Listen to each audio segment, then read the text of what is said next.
Inputs into these make a huge difference. Sure. So, grip pressure, trigger pressure, hand placement, and follow through. Follow through. Yeah. Yep. Like it's not like a rifle where your lock time is measured in single milliseconds.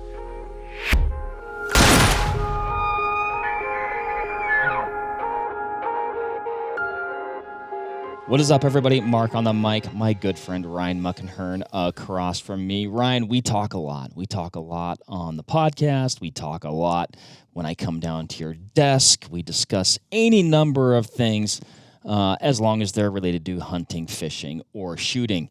Yeah.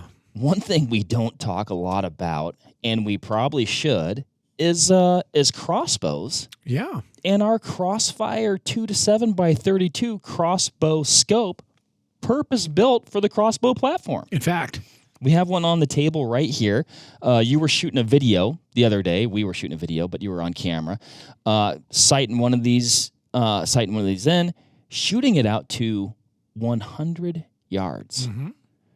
It was quite impressive. But before we jump into some of the more technical stuff,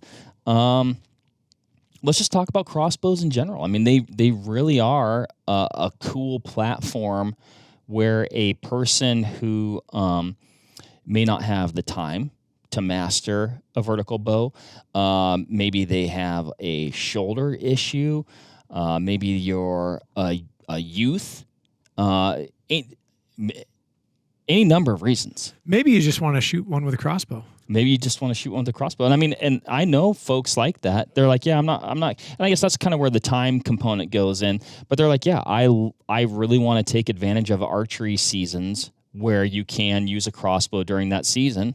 And so that's just what they do. Yeah, which is fine. Yeah. I want to go on record before the comment section fills up and say I support crossbows. I do too. Which is why you're going to be hunting with one this fall.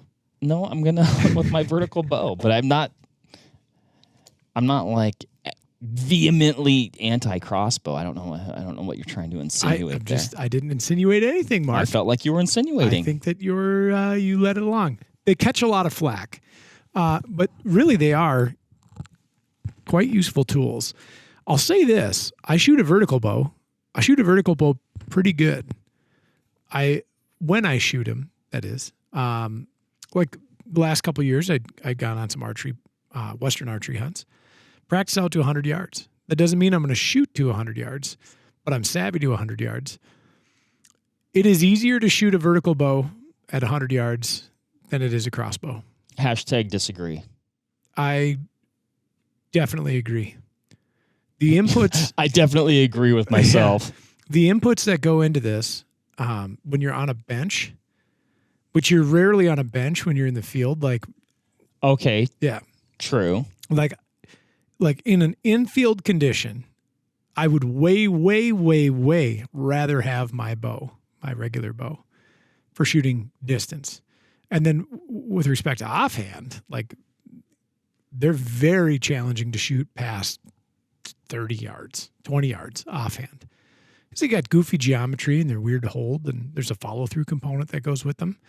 The vertical bow, the regular bow, compound bow, is I much prefer shooting it at distance. Yeah, you make an interesting point there, and I haven't personally shot crossbows a lot. The crossbow shooting that I have done has been from a bench, so it was very much... a stable platform where executing shots at distance was, boring regularity. Sure. Yep. So they're also slow to load. Not that you get a lot of rapid fire action with your regular bow, but these things take like a minute to get spooled back up. Sometimes there are tools involved. Sure. Yep. And so they're kind of a one-shot prospect and so is likely a compound or recurve or longbow. Although I know guys that have gotten deer on the second or even third shot. Sure. With their compounds. This one, you're kind of done. Like once that thing goes off, it's over. I think if you're using a crossbow as with really any archery, I mean, you're planning on making your Just first shot count. Correct. Yep. But they have gotten so good and so consistent in the past, I'm going to say probably like 7 years, 10 years. Well, and I will say also compact, streamlined, more wieldy. I mean, you look at this, we've got a Raven R10 here. That's what we shot the other day. Some pretty sleek design. Very. Pretty trim. This isn't even their compact one. Okay. Yeah. Yeah. So like they make them tighter than this. If we go back in time, we look at the old like reflex limbs that they used to have on them. They were big. Mm-hmm. Like they were wide statured, clunky machines, very poor triggers on them. The fire controls on these are getting close to rifle level from a quality standpoint, as far as like the feel. And then the overall width of the package has been reduced a significant amount. Not terribly complex. I'm still spooked out by them every time I run them. Like when you charge that thing, it's like setting. I think we were talking out there when we were loading that. It's like putting together a big conibear and then forgetting that you didn't bait the prongs, so you gotta like reach in there and do that. I mean, that's what it feels like, and I think some of that is just being, slightly less familiar with it. Definitely. I mean, we're handling firearms all the time, right? Yep. Oftentimes, people, you carry a pistol, you're carrying a pistol, you got one in the pipe. It's just for some reason, I think it's just because you can see, you can see the guts. That's what. You're like, oh boy, here we go. But I had a good time shooting it the other day. I do remember when I was a kid, man, I'd get the old Cabela's catalog, and I'm talking, so we're talking the big one. 30 years ago, something like that. And that thing, whatever, maybe it was the archery, I don't know what it was, but man, sometimes that thing would be chock full of crossbows. Sure. And boy, I wanted one. Yeah. I think Barnett was they were the big name. A big name back then. Yep. Absolutely. The scope on top of this thing. Yep. You need two things to make it well, you need a lot of things. You need the arrow or bolt, as some say. I think that gets used interchangeably. Anytime you talk about crossbows, somebody's going to be like, it's actually a bolt, which I used to say that too, but I feel like over time we've migrated and we just call them arrows now. Yeah, they're arrows or bolts. It doesn't matter. It's a thing with vanes on the back and a knock and a pointy end. It does. It's made of carbon. It flies through the air. The Crossfire 2-7 by 32 though. Yeah. Pretty cool scope. And I'd say, in the world of crossbow scopes, even though I'd say the Crossfire 2 is our entry point into the scope market, to me it is a standout in the crossbow scope world. Excellent optics, incredible functionality. We got this thing ripping in just a matter of minutes the other day. Yeah. Set up, ready to rock, sighted in, and off to the races. And zipping bolts at 60 and 100 yards and like very quickly. Yeah. One of the reasons we're doing this podcast, which it's going to air mid-September, right? Our archery season here in Wisconsin is going to kick off right about that same time. And a person might think, shoot, I guess next year, right? If you haven't gotten a bow or you haven't even gotten your crossbow yet. Right. With how quickly you can get one of these set up and running and become proficient with it, there's no reason why you wouldn't be able to get it going in really an afternoon. Sure. And have it shooting exactly how you want it, build confidence with it, and be able to head a field and take advantage of this year's archery season. Agreed. Completely.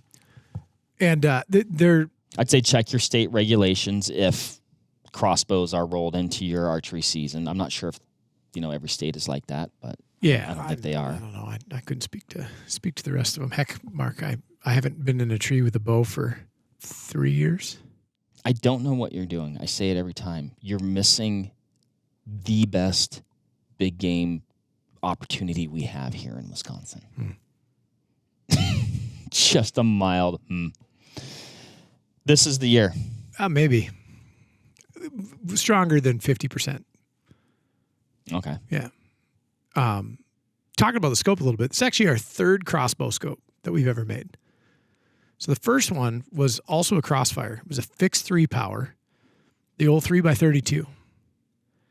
And it, served its purpose. It was a fine little optic. It had some limiting features though. We had kind of a BDC reticle in there. And, at that point in time, the speed ratings on bows varied wildly from 240 feet per second to maybe 350 feet per second. And you kind of had to do a little bit of tuning to the bow and to the bolt in order to make it work.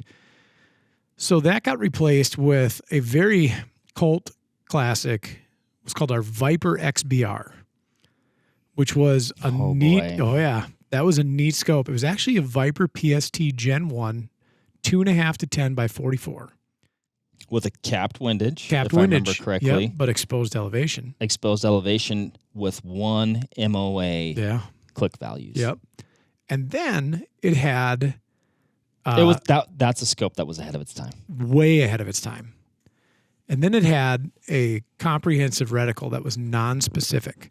So we, at that moment in history, kind of looked at some of these crossbows like Raven. I'm going to give a lot of credit to for breaking the sound barrier on crossbow speed. And, when you look at the limb structure, and then Scorpid, remember the Scorpids, the inverse limbs? Yep. I mean, there was compound crossbows previous to the Raven. They had pulleys or they had cams conventionally. But Raven tucked them in and made them into this new shape, and then Scorpid had actually flipped them. So they, instead of it sweeping back and then compressing inward towards the rail, they were actually forward facing and then flung out. Pretty neat designs. They were hot for quite a while.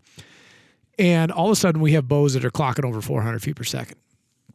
And so we had foreshadowed folks maybe looking at the bolt or the arrow flight like you would a bullet, and mapping that flight and having a turret that you could dial to a coordinate like you would on a rifle scope, because now, or like a rifle cartridge, because now the capabilities of these things were just bananas. And when Mark says it was ahead of its time, I just don't think that the user base was to that point yet. And to a degree, I still don't know that they are now. And, this is like a situation where with archery, if you're using a compound, you're likely to have like a minimum of a 3-pin sight. Maybe you've got a single pin slider, or maybe you've got a 5-pin or a 6-pin. Now they're wildly adjustable, but everything is done in yardage, which makes sense. It's easy to translate, right? And we saw a lot of folks getting yardage turrets for their XBRs. And so the capability was way up here. The user appetite wasn't so high. And so eventually they went away. And we went a few years without having a crossbow specific offering. And some other technology had come out on the crossbow markets, like what are called jack plates. So you would actually adjust your base to your yardage. Sure. You could put any optic on it, any rifle scope or red dot, anything would do. And then the jack plate would take care of your adjustment, which actually I find like very favorable. I think that's a really keen way to do this, because then you can select exactly the optic that you want, reticle stylings, magnification, etc., even focal plane, and not be necessarily concerned with a lot of that. But they're expensive, and it's another thing that you're stacking between the center line of your optic and the anchor point on the rail. And so, we realized then that people actually really seem to prefer a yardage-based system, and especially one that could accommodate varying bow speeds, which that's what this is now. And just fast, intuitive, simple. Yep, correct. So heart and soul of the Crossfire, second focal plane design. And then a reticle, an etched reticle that's laid out in yards, but you modify like the spacing valuation with the magnification, which if you look at the magnification ring, it actually has speeds engraved on it. And so it took a lot of math to kind of figure that out, to make what a lot of people refer to as like a speed dial. And long and short, a little bit of time, few bolts, you figure out how fast your bow is moving based on its drops and zooming in or zooming out until your reticle accommodates the impact point or comes in contact with the impact point. And then you do a validation. And I think we moved twice when we did it. I think we adjusted to the approximation that we believe the bow was going to be launching at. So you read the manual, it says, okay, this bow's rated for 400 feet per second with, I believe, a 400 grain arrow. Exactly. Yep. Mm-hmm. And so we turned it to the approximate 400 foot per second mark. We were shooting it at 60 yards. Like, well, this is easy peasy. Move out to 100. You start to see that velocity bleed discrepancy, kind of tolerance stacking kick off, minor adjustment, and then it's on the X. Really novel system, and not something that we came up with. Like there's other speed dial bow scopes out there. The execution of this one's quite handy. There's one thing I'll say though, because most of these bows that you buy, whether it's a Raven, this is an R10.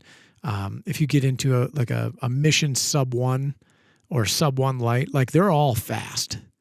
They're all 325 to up to 500 feet per second. So they're moving and grooving. And they are capable of like ethical harvest at significant distances. When we were laying this reticle out, we had to think like, okay, what's probably the max cap that anybody's going to be running? 100 yards is logical.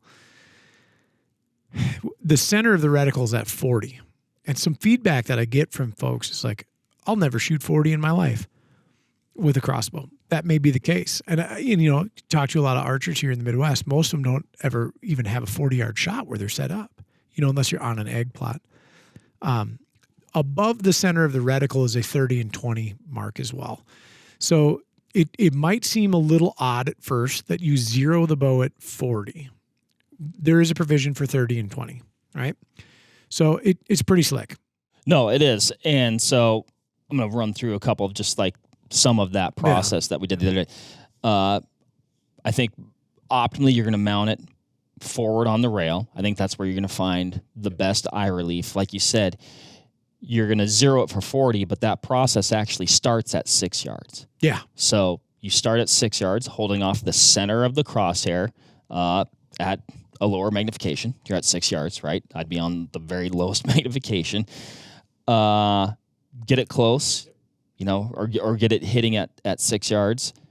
Then go out to 40 yards, dial it in even further. There's a couple ways you can do it. I mean, you can just kind of adjust your way in, or if you have a very steady rest, you can maintain your center hold point and then essentially dial your turrets, moving it to the impact at that 40-yard mark.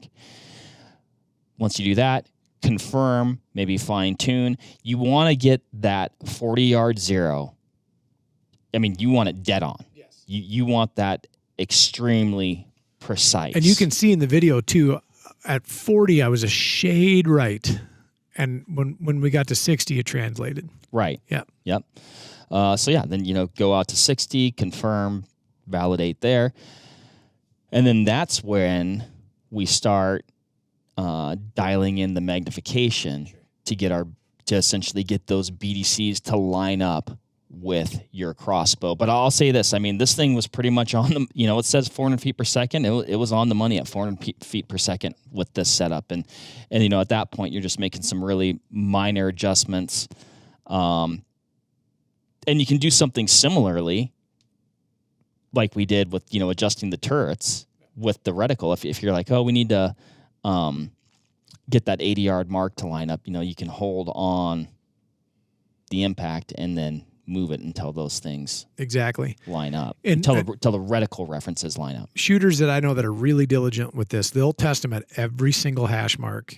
So 20, 30, 40, 50, 60, 80, 90, 100 to flesh out that speed dial thing.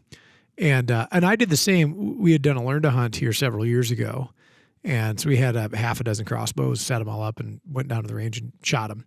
And I was like, well, I really want to like know and understand the system. So if somebody calls in, they're like, how the heck do I do this? And I did. I did the validation process per manual procedure, 40, 60, and then further. But then I also ran it backwards, ran it all the way up to 20. And it's amazing how like subtle the errors will be, especially at the shorter distances, and then exacerbated at the longer. And we got that all sorted out. It was great. But yeah, I mean, I bet we fired, not accounting for wind, because it was a little breezy that day.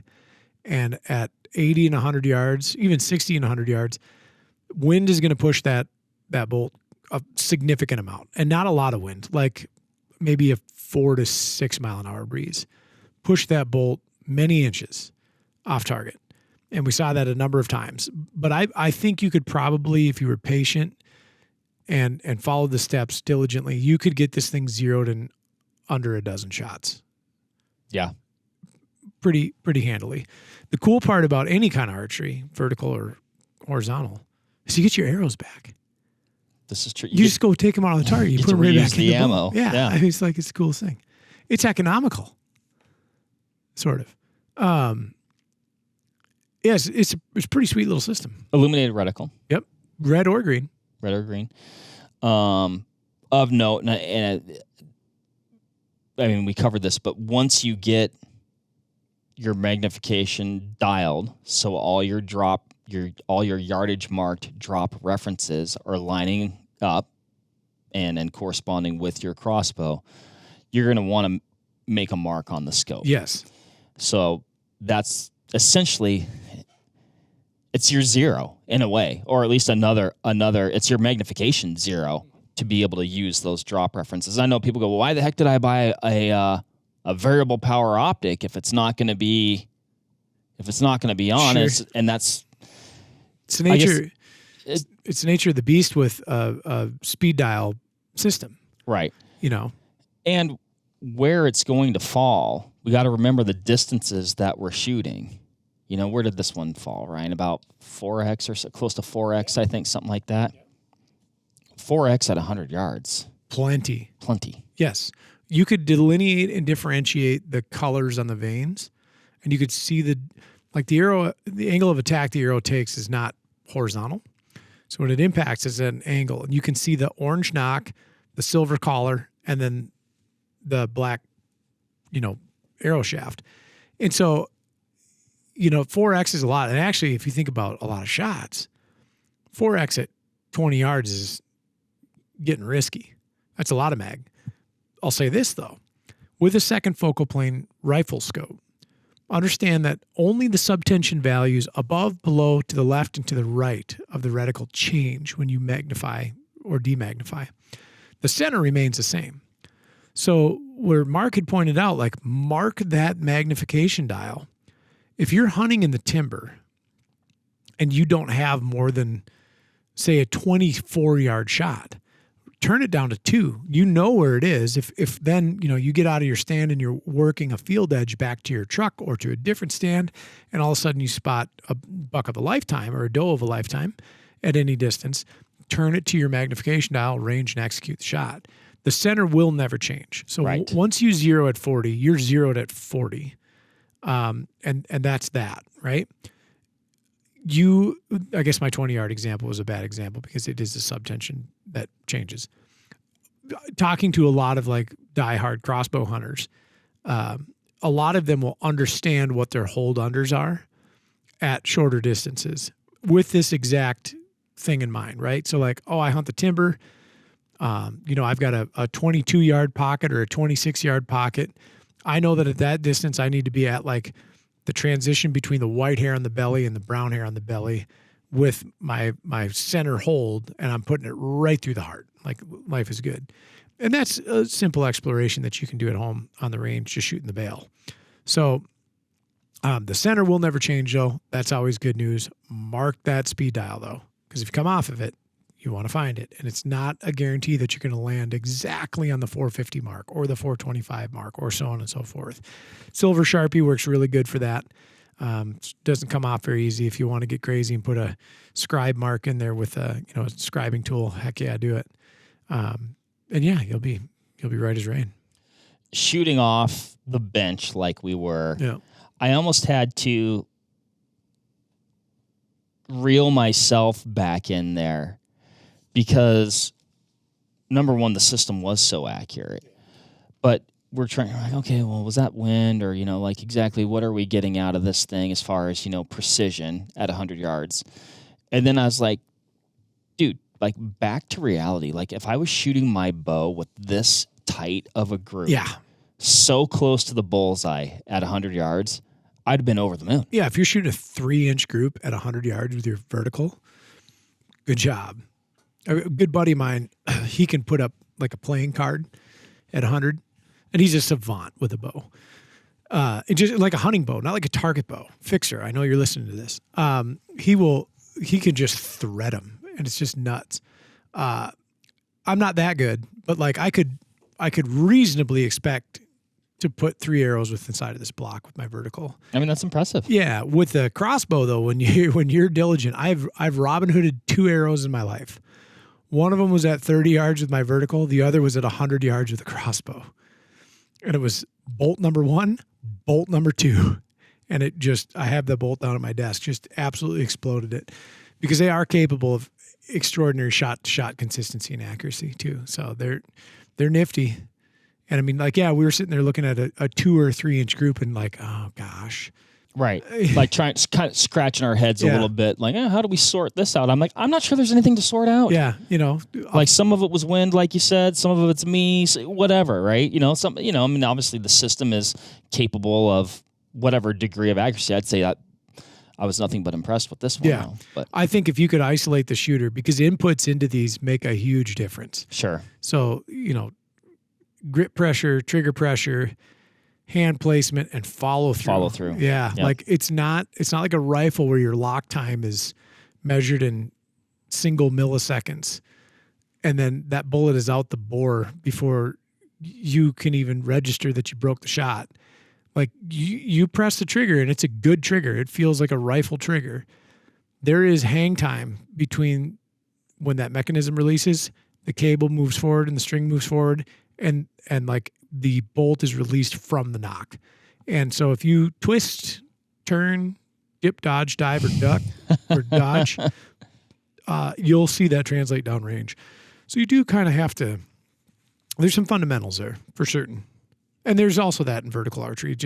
There's something about being in tension with the vertical bow that I think helps a lot of that. Sure. Yeah. At least in my head.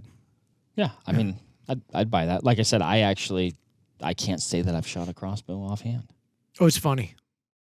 I'd say another thing, a person I would imagine you could, implement as part of your kit would be a set of shooting sticks or something like that would accommodate. Monopod, a clamp, something, right? Tripod. Yep, absolutely.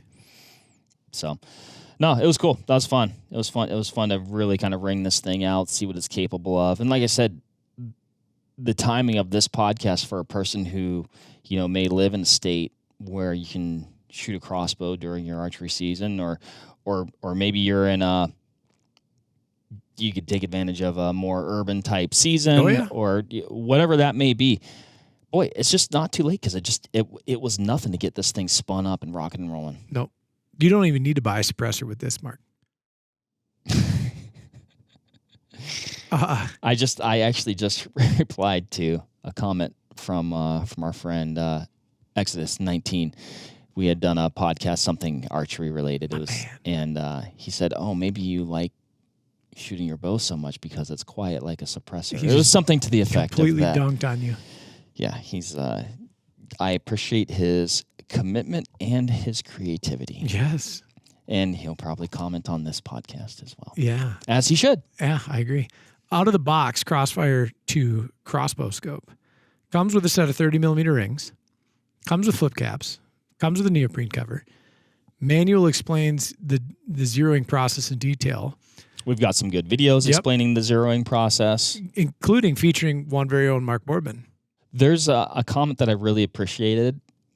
It was like the first comment and the person was like, "This is the only, this is the only video that explains how to do this properly," or thank you. And I was like, "Oh, well, that makes you feel good." So it is out of the box, ready to mount to your bow and get you operational, which is nifty. You don't need to buy any extra doodads.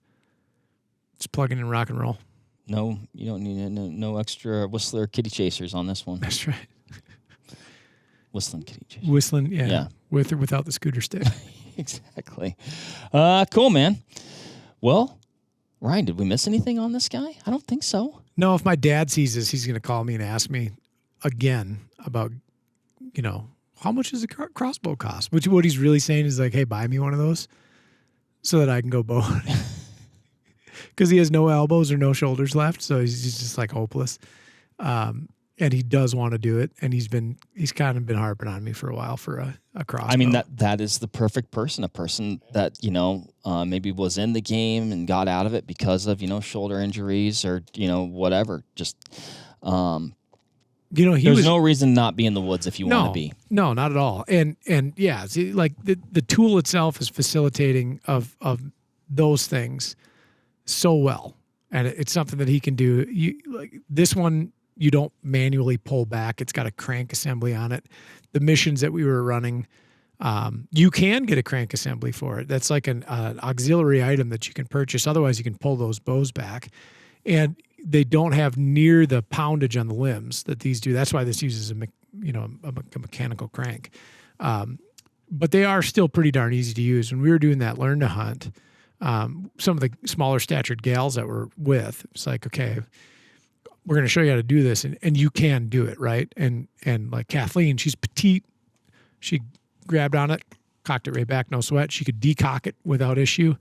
So it is for somebody with either an aging or worn body, the answer for hunting those seasons for sure. Well, and one thing that we've heard from newer hunters is they're actually less intimidated by the crossbow than they are a firearm. You don't necessarily have that big loud explosion going off. It's putting you in a situation where you're more likely to have a more intimate, closer interaction with the animal, and you oftentimes get to take advantage of those long seasons too. So if you're trying to get your kids into hunting or whatever, it's not like, well, this is our, the weekend that we have available during firearms deer season. Let's go out and, everybody else is going to be in the woods too. Like you can take it a little bit more at your own pace too. Yep, absolutely. So I don't know. I really think depending on the person, you could really expand, your level of participation. I think about getting one all the time just for personal use. What'd you use it for? You don't even get in the tree with your regular bow. I know, but I have... we talk about this. Okay, I'll make you promise. You know what? People really like to get on me about getting a suppressor, which they should. They should. They're right. But what about Ryan getting in the tree and doing a little whitetail hunting this year? Maybe you should do that. I will, maybe. I'm greater than 50%. You're 51% right now. I would say I'm more than that. You know what my October looks like, Mark. Your November's wide open. Can you hunt deer in November? That's when grouse... Now you're doing that on purpose. That's when grouse are huntable. Actually, I start hunting grouse around the 23rd, 24th. You and I are going on the 28th. We did kind of pencil that into the old I'll tell you what, calendar. If we actually go on this trip, which we have been planning for 11 years, I'll be here 11 years in a few days, Mark. One of our first conversations. I think we talked about grouse about the first time. Yeah, we chatted. If we actually go, I will spend due time in a tree with a bow. I'll probably hunt on the ground more than I will in a tree, but I will do it with a bow. I'll even shoot one. I got just the ambush spot. Fair enough. I sit in it often and I watch deer walk by. No sweat. So what are you doing there, not deer hunting, that you're watching these deer go by? Watching nature, man. Okay. Yeah. Probably during deer season. Yeah, I have sat out there during deer season. insanity. All right. Well, there you have it, everybody. The Crossfire 2-7x32 crossbow scope, purpose built for the crossbow platform. What do you think? Have you been hunting with a crossbow? Do you like hunting with a crossbow? Would you maybe get into some of these earlier, longer seasons if you had a crossbow? Did you even know these things were as high-tech as they are and effective as they are? They're pretty crazy. They're pretty crazy. Let us know in the comments below. Until next time, happy hunting and shooting. We'll catch you on the next one. See ya. Bye. There you have it, folks. Thank you very much for listening. As usual, give this video a like if you liked it, comment something below, and give us a subscribe to the Vortex Nation podcast channel. It would mean a lot to us. Also, why don't you give us a follow over on Instagram while you're at it, at Vortex Nation Podcast. We'd love to hear from you over there, and we'll keep you updated with all kinds of cool photos and videos from our adventures that we do here. Otherwise, we will see you on the next one. Thank you again. Happy hunting and shooting, everybody. Have a good one.